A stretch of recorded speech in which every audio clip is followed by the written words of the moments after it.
Ladies and gentlemen, please welcome Shoshannah Stern.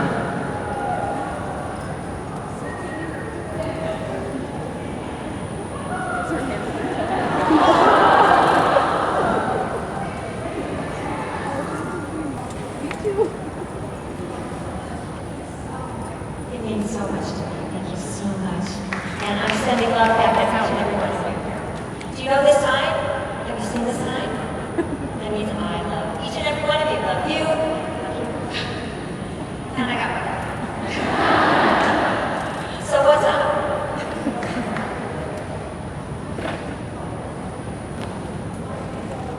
You know something crazy? I just met Jason backstage, and he told me that we had met before. And I said, really? And he said it was at Jensen's house. And I thought, wait a minute, I actually was at Jensen's house? And he said, yeah, it was 15 years ago. And I'm thinking, what?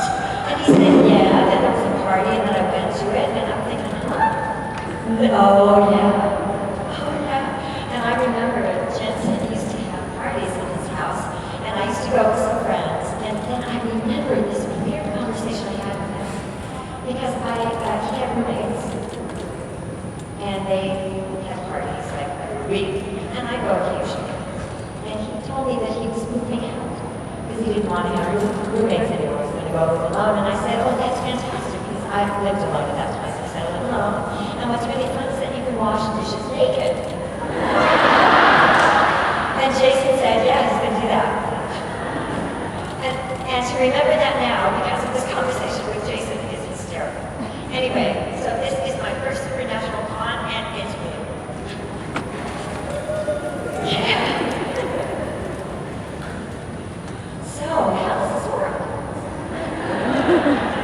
So I just stand here and talk? What? Do you want me to dance? Do you want me to do some push-ups?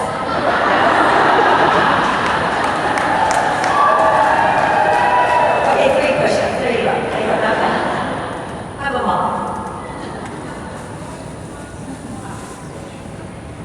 Oh, so the people that they just come up. Okay, cool. Oh, good. Thank you. It's good to know. Is this working? Is this mic working?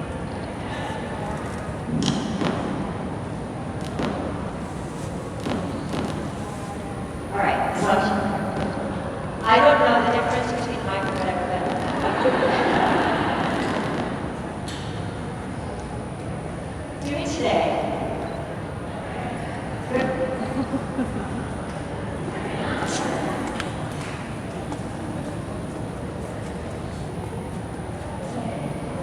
I'm ready for questions. People are coming. And what's it like to work with them? Wait, make sure that you has mic, then we'll start with this side. I just want to say they're amazing and very talented, and my favorite show right now is Supernatural. Wait, hold on. I can't hear you. You're going to have to say that again. I'm just kidding. Thank you very much. That's very nice of you.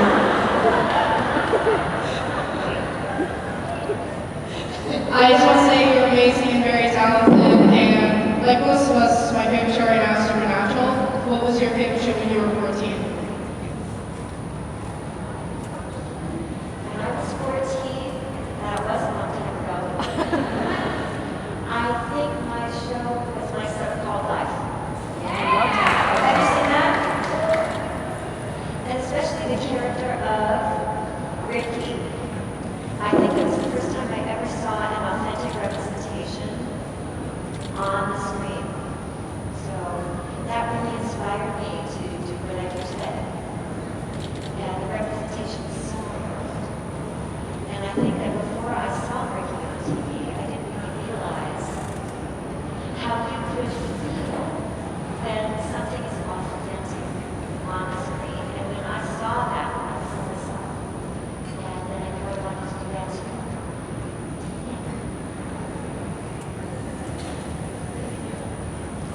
And have you seen that show?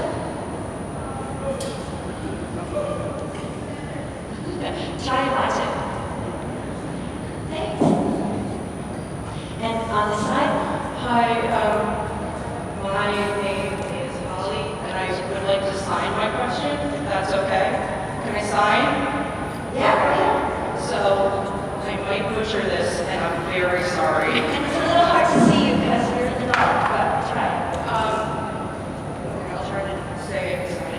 If you were to get a tattoo, what would it be and why? I already have. Does that count? What is it? I have a sun on my right toe, my right big toe, because when I was a baby, I was always smiling, and I still am. But my mom called me her sunshine. And now I have a daughter, and she smiles all the time too. So I call her my sunshine. So I might get redone because it's motivating. So if I got a tattoo, then it would be that. Thank you. You're welcome. Yeah. Hi. I have like, I guess, two questions. The first one, I just want to know how being on a show like Supernatural has changed, like, I guess, I don't know if it's like changed your life or just changed things for you just because of the way the fan base is and how dedicated we all are to the show. Like, do people recognize you? Do they stop you more now and like try to talk to you?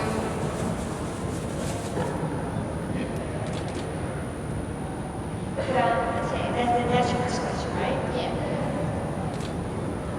Supernatural changed my life. It really did. I think I had just had a baby, and she was about 5 months old at the time. And I was working in New York City, and it was the most difficult, toughest job I've ever had. So I was working at that for 3 months, and I had to be away from my daughter. And I was still breastfeeding, so it was difficult. But my mom is amazing, and she's beautiful and loving.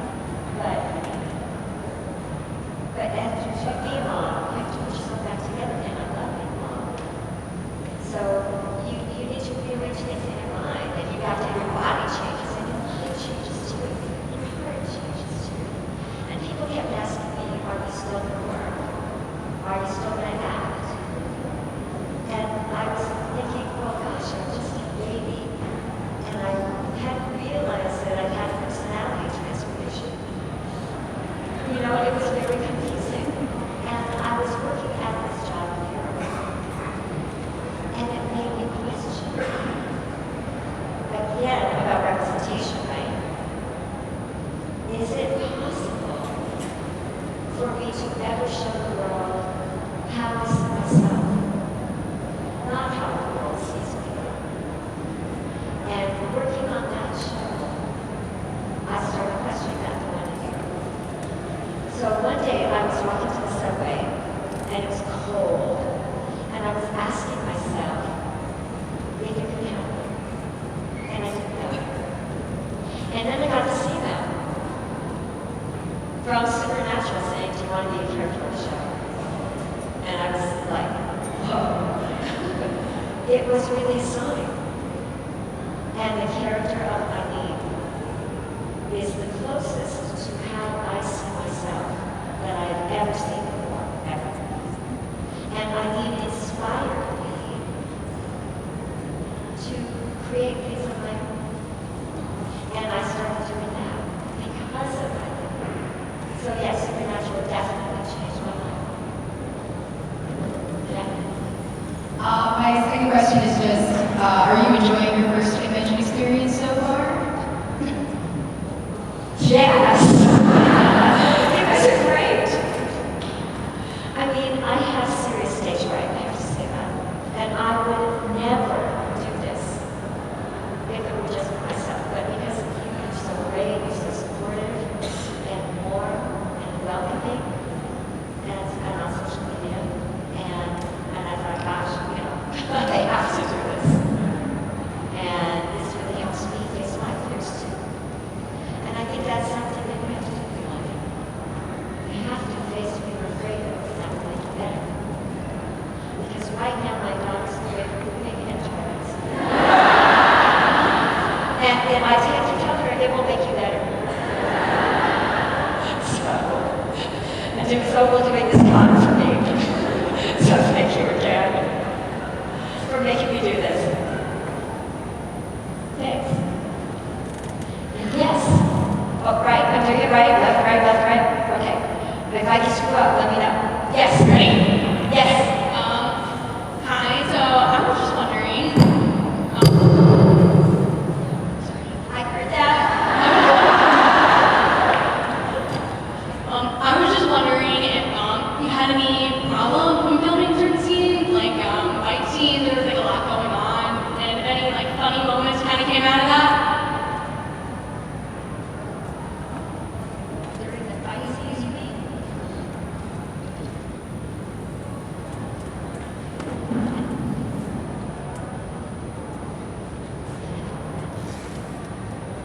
During the I heard that too. During the fight scenes, you mean? Yeah, like in Into the Mystic. Having an interpreter moment with my foot up on my brain. Score. Okay. Into the Mystic, you said?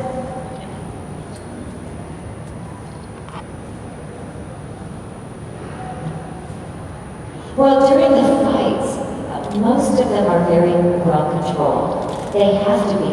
It has to all be step by step because if it's out of control, people can get hurt.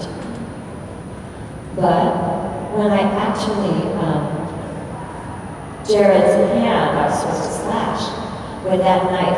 Oh my gosh. Oh my gosh. They did it maybe 20 times because it was like, it had to be very specific. And you had to grip it a certain way so that the blood would spurt out. And I would grip it and the blood would go all over it. Well, and then I'd do another take and I'd do it just like a little drip out. And we had to do it over and over. It was too fast, too slow. And I was like, over and over and over again. And I don't think Jared liked having all that stuff on his hand. I did it off and we had to repeat it. And finally, the last, I think it was the shooting last. It was the very end of the evening, and I felt like everybody's like, is she going to get this right?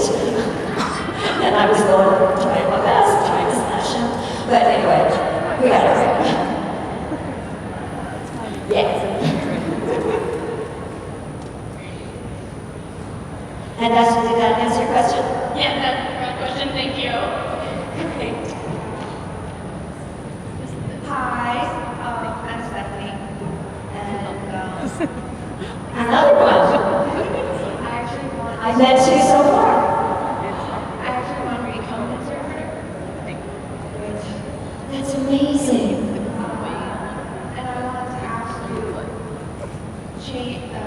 being a person in Super Deputy, having your character in Super Deputy, how is that different from being in Supernatural? Super Deputy? You mean the film? Well, I think that Super Deputy is more of a cultural icon, and it's tough to translate. I think that there's a lot of cultural awareness, and there's a lot more weight to it, perhaps, than the average person would be aware of. And I think a lot of people do not know that 9 out of 10 deaf people are born to families who do not know sign language.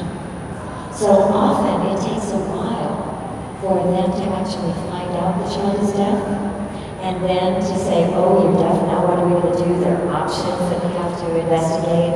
And during that time frame, often children don't have language on schedule with other kids. So in my community, we have a lot of deaf people with language delays. And as a deaf person like me, you need to be bilingual. I'm fluent in English and I'm fluent in American Sign Language. And we have a range of people in our community, some who are more English dominant, some who are more sign language dominant, some who are bilingual and do both equally well. But if you can have both languages, then you're getting language on schedule. And that is kind of rare. So what Super Deputy represents is the spectrum within the deaf community. How you can be a hero if you come into a life with less.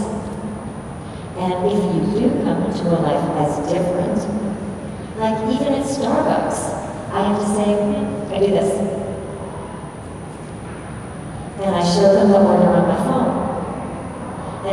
goes well, sometimes it doesn't. And sometimes it's exhausting. And I wish that there was someone who would just be super deadly, come in and do it all for me. Right? So that's what super deadly is. A cultural icon that's really important in our community. There's humor there, but there's a lot of weight to it and a lot of strength to it. And I think that the value that super deadly has within the community is similar to the way the community cares a lot about supernatural. But the worlds that they represent are very different. Welcome. Okay. Hi. You talked a bit before about the importance of authentic representation, and I was wondering how it feels to know that you now provide that for a lot of people. Well, I wish I could answer that. I think it's still hard for me to grasp the scope. I think that being here today helps me realize that, because the show's been on now for 13 seasons. And I feel that my time on the show is so important to me, so precious to me, it's such a huge part of my life. And I feel that within the show, my time is brief. But the fact that I am here now and that you people asked for me is something that I haven't often seen. And I often forget that. So I just think I'm humble. I'm humble, I'm honored, and I'm thankful.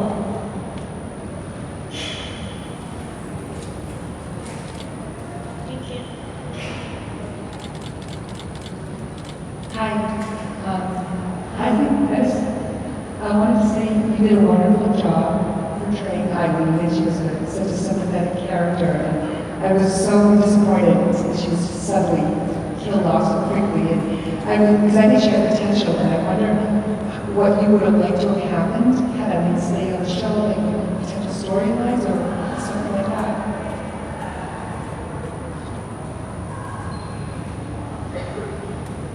I don't know if it's just one storyline, but I thought she was an amazing character. I thought there was so much more that she could do. And that's why really, it kind of scared me when I first heard that she might be a love interest. Because I know what happens to love interests.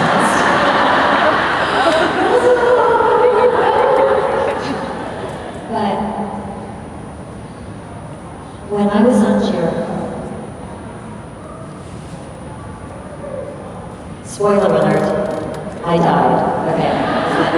So it was in season 2. And the writers called me in and told me that they were going to kill off my character. And they said something really interesting. They said, as writers, we don't kill characters that we don't care about. We kill characters that make people feel something. So when I found out that Eileen, it was her time, I found out in Trader Joe's. But yeah, I was like, wow. In those 2 episodes, she made people feel something and feel enough for them to feel that it's okay, it's your time. So if I got 2 episodes that made people feel that much, maybe that was more important than having her be on the show for 10 seasons. I mean, I wanted to be on the show for 10 seasons. I think there's a lot that she could have done, yeah. But those 2 episodes were really a gift. And having her as a character was a gift to me. And I think that sometimes when things end, it allows you to recognize it. And because when you're actually in the moment, it's sometimes hard to see. So I'm grateful for that too. Yeah.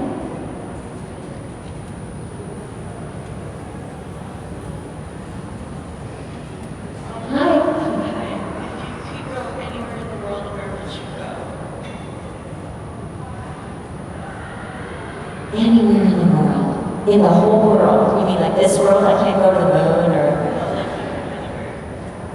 I'm sorry, did you say no, can't go to the moon or anywhere?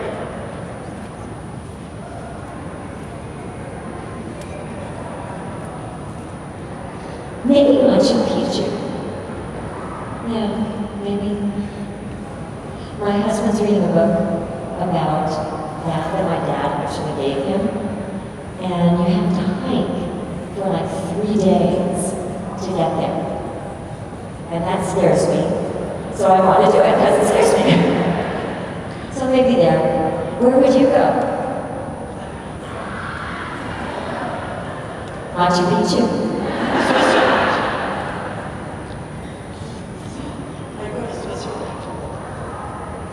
Oh, Switzerland, I've never been. Yeah. They have good chocolate.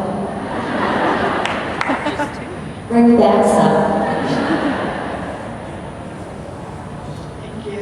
Hi. Hi. I know little ASAL. My question is, what discrimination have you seen in your life? What discrimination have I seen in my life? Do we have time? Well, I don't know if you had actually heard about this. What happened in Oklahoma City 2 days ago? A deaf man had a stick in his hand. And I guess his father was suspected of heroin. Not even the deaf man, but the police showed up at his house to question the father. And the deaf man was standing on his own porch with his stick. And I think even his back was to them.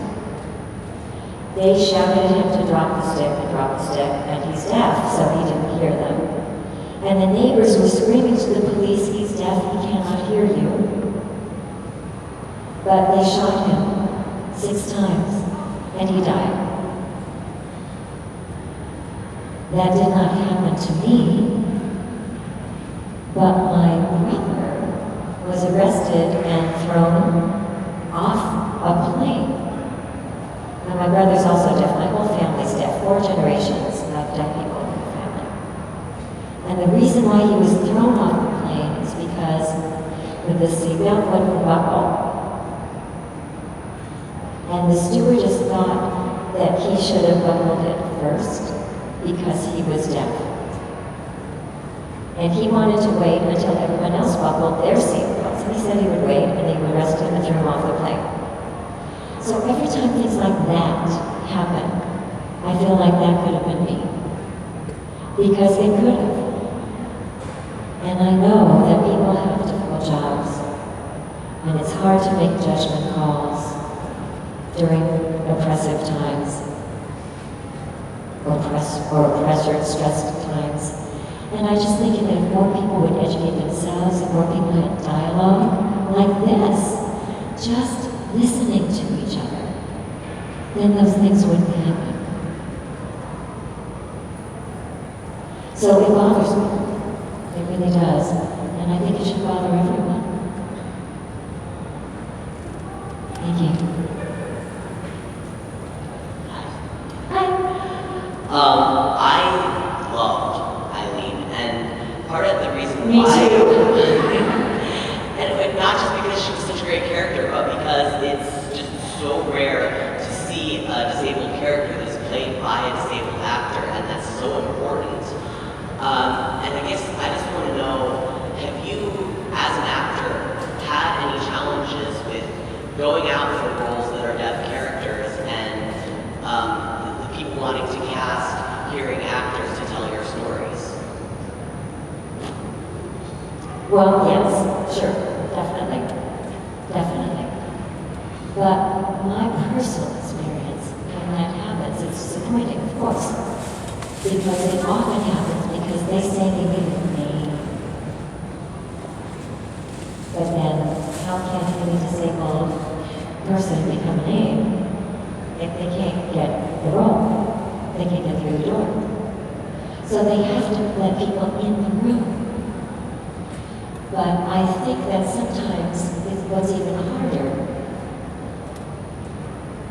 is auditioning for a deaf character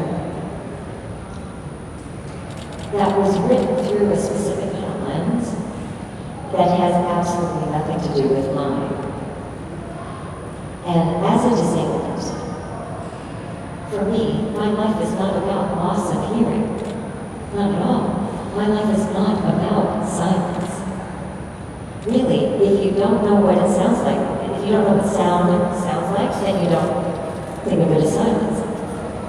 So often, they're showing deaf characters on the screen, and when they cut to the deaf characters, it's silence, the loss of sound. And I'm thinking in my head is never quiet. I mean, never, really. So, I think that bothers me more. And I think that there should be more dialogue, I think there should be more collaboration, and to make characters more real, more rounded, more whole, more fully realized. And that's why I think what I love most about this experience was the opportunity to collaborate with Robbie. And Robbie, I think he really understood how important representation is, more than anyone I've ever met. And I think the reason why people connected with Eileen is because of him. And we need more Robbies out there. That's it, that's all. Thank you. You're welcome. Hi, my name is Rachel, and I was so excited to see you on the list for this show because I think your character was amazing, and I was so mad when they killed her off, which brings me to my question. I think your character and character Sam has such an amazing dynamic that I ship you guys so hard right now, and I think I need you ship as them together. Ship. Yeah, I had to explain it to the interpreter. Yeah, she's still learning. Do you think if she was alive or can be brought back, would have gone that way? I don't know. I mean, there's so much that I don't know. It's like if Eileen were ever to be broken, I'm not sure if it could even happen, but if she would come back, would she even be the same person? Would she be different? Would death have changed her? I don't know. Or she didn't die at all? Yeah. They would have gotten it on.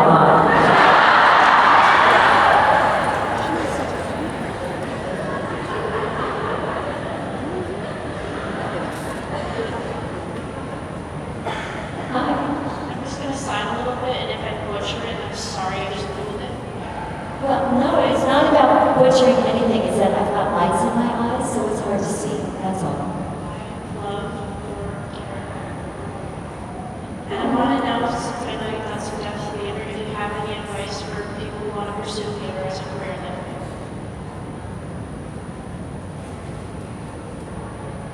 Theater as a career, I mean, as an actor. Yes. So sure, I think just do whatever you can. Take anything you can get. If you have to work behind the scenes, go for it. If you have to work on the creative team, I've done that. And really, it just helps you understand how the whole world works.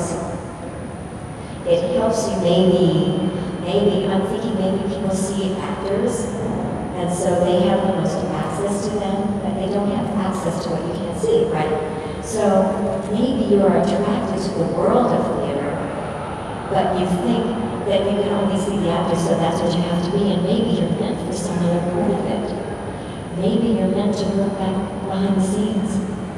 Maybe. So if you get into the world, you can see so much. You because there's so much there. You'll be exposed to more, and you'll see what you can connect to. So any opportunity you have to get in that world, just take it. Just take it. And it's so much easier with social media now. You know, before you actually had to have an agent, you had to audition, but before, I mean, really, well, not so much, I'm saying. You can actually get in the room, especially. So just get out there and do it. Yeah. Hi, my name is Amy. Nice to meet you. I was inspired to take an American Sign Language class after seeing the Spring Awakening production ASL. I was wondering if you ever got a chance to see it and what you thought of it, representing the deaf community, hard of hearing deaf community, with the voice actors, their voice. Well, I actually worked on that show. I was worked on that production. Yeah. I was an ASL master with the show, which means I was responsible for the sign language that you saw. And we began in a small workshop, and then we moved to a Black Box Theater, and then we moved to a larger theater in LA called the Wallace, and then we moved to Broadway. So I was with the production the whole way through. And we cast a lot of signing parts for that. And I think that the play was just brilliant, because I had a friend who did a show on Broadway previously, and I saw him in it, and it was a beautiful show. I loved the script, I loved the songs, I loved the story, but I remember, I told him afterwards, I said, I felt that it wasn't that visual. It was just very kind of bare. And so I'm a visual person, and that's what I noticed about that show. However, with Spring Awakening, we added a visual layer on top of it, and I think it made the story so much better and clearer. And when that friend came to see our production, they said, oh yeah, now I finally get it. Had been to the show, but when they saw ours, because it was so intense. And we all are visual people, whether you're signing or not signing. So I think just adding the visual can be beneficial. Adding disabled people, adding representation is better for all of us. So I think that show really demonstrated that it's up to us to continue what that show did, right? Yeah, I agree. I saw the original production, and the new production was way better and beautiful, so thank you. You're welcome. So I also wanted to at least attempt to sign, but I'm not sure if it's very good. But I definitely think that Eileen deserved better. But I wanted to know that if she definitely did have to go, how would you rewrite her ending personally? Because I don't think that ending was very good for her at all. It wasn't fair. Well, that kind of show is something to write, you see. I don't know if I could have ever written a show like that.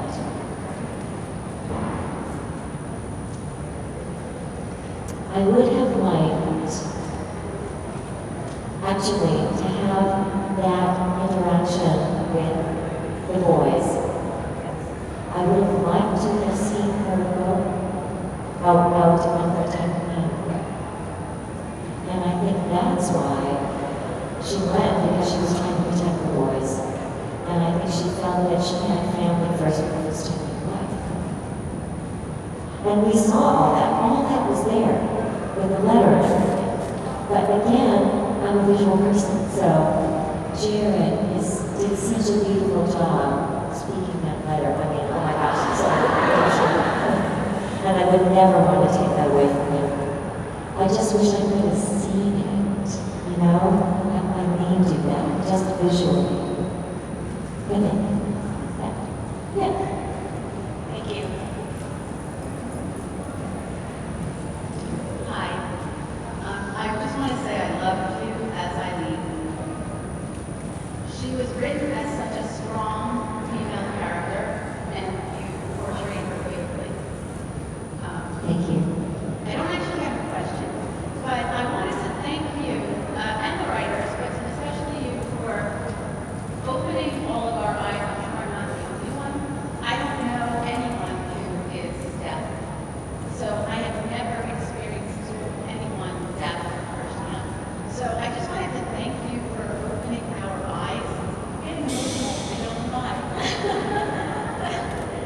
Well, you're not the only one. But I just wanted to thank you for opening our eyes to just show us that you're not handicapped.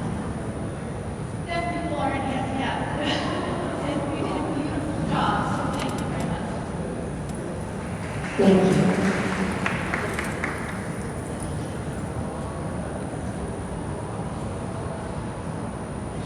Hi. Hi.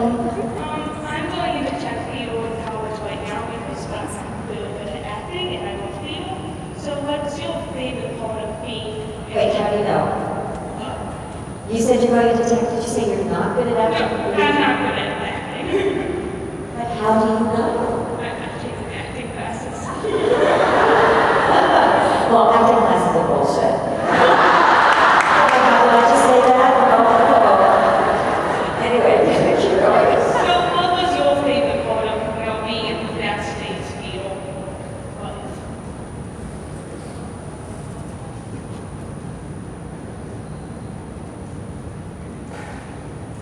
Writing. I don't know if that counts. I think it counts. Writing, yeah. Yeah, and also I enjoy working with the actors. And I did a lot of that for Spring Awakening, especially with the young actors. They were like 17, 18 years old, and teaching them to unlearn what acting classes taught them. And I'm serious. And I think that you have to be raw. I think in life, you have to be raw. You have to connect with yourself, and sometimes connect with what you're afraid to do or afraid of knowledge about yourself. But that's what makes people respond to you. Whether you're dating, or friendships, or a work environment, or acting, or whatever. You have to be honest. And you can't be thinking about how to seem like the past, right? You know, how to come across. If you're thinking about how you could appear honest, then you're not going to be seen as honest. So I think a lot of that really helps people get through the bullshit and connect with themselves. So I love doing that with Spring Awakening. And they call me Mama because of that. And that was great. I enjoyed that too. Yeah. Thank you. Welcome. Hi. I first wanted to thank you so much for coming today. It means a lot to a lot of people. And I also wanted to say, It means a lot to me too. though your time on the show was brief, as you said, it means just as much to all of us as it meant to you. Thank you. So you're a big inspiration for a lot of people for so many different reasons. And I just wanted to know what some of your biggest inspirations were when you were younger and now.